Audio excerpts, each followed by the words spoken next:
ओम श्री गणेशाय नमः। जय श्री कृष्णा।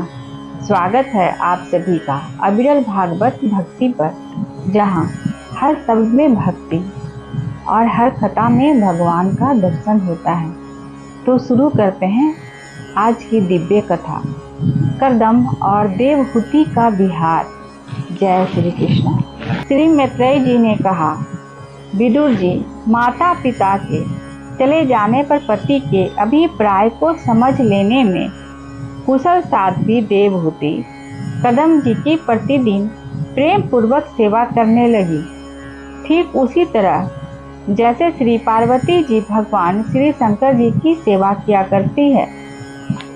उसने काम वासना, दव, द्वेष, लोभ, पाप और मद का त्याग कर बड़ी सावधानी और लगन के साथ सेवा में तत्पर रहकर विश्वास, पवित्रता, गौरव, संयम, शुश्रूषा, प्रेम और मधुर भाषणादि गुणों से अपने परम तेजस्वी पति देव को संतुष्ट कर लिया।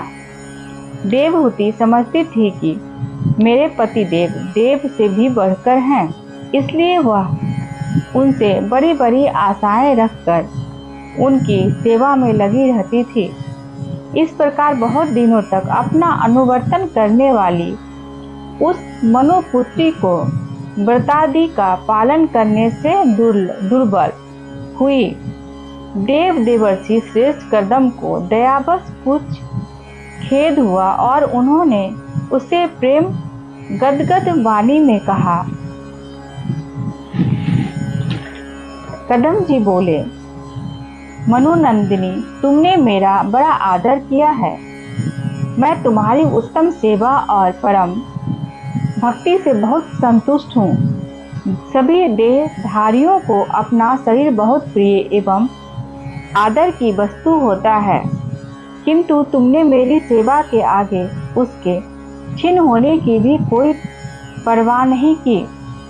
अतः अपने धर्म का पालन करते रहने से मुझे तप, समाधि, उपासना और योग के द्वारा जो भय और शोक से रहित भागवत प्रसाद स्वरूप विभूतियाँ प्राप्त हुई है, उन पर मेरी सेवा के प्रभाव से अब तुम्हारा भी अधिकार हो गया है। मैं तुम्हें दिव्य दृष्टि प्रदान करता हूँ, उसके द्वारा तुम उन्हें देखो। अन्य जितने भी भोग हैं वे तो भगवान श्री हरि के भ्रुकुटी विलास मात्र से नष्ट हो जाते हैं, अतः वे इनके आगे कुछ भी नहीं है। तुम मेरी सेवा से भी कृतार्थ हो गई हो। अपने पतिव्रत धर्म का पालन करने से तुम्हें ये दिव्य भोग प्राप्त हो गए हैं, तुम इन्हें भोग सकती हो। हम राजा हैं, हमें सब कुछ सुलभ है। इस प्रकार जो अभिमान आदि विकार है, उनके रहते हुए मनुष्यों को इन दिव्य भोगों की प्राप्ति होनी कठिन है। कदम जी के इस प्रकार कहने से अपने पति देव को संपूर्ण योग, माया और विद्याओं में कुशल जानकर उस अबला की सारी चिंता जाती रही। उसका मुख किंचित संकोच भरी चितवन और मधुर मुस्कान से खिल उठा और वह विनय एवं प्रेम से गदगद वाणी में इस प्रकार कहने लगी। देवहूति ने कहा, द्विज श्रेष्ठ स्वामी, मैं यह जानती हूँ कि कभी निष्फल न होने वाली योग शक्ति और त्रिगुणात्मिका माया पर अधिकार रखने वाले आपको ये सब ऐश्वर्य प्राप्त है, किंतु प्रभु, आपने विवाह के समय जो प्रतिज्ञा की थी कि गर्भाधान होने तक मैं तुम्हारे साथ गृहस्थ सुख का उपभोग करूँगा, उसकी अब पूर्ति होनी चाहिए, क्योंकि श्रेष्ठ पति के द्वारा संतान प्राप्त होना पतिव्रता स्त्री के लिए महान लाभ है।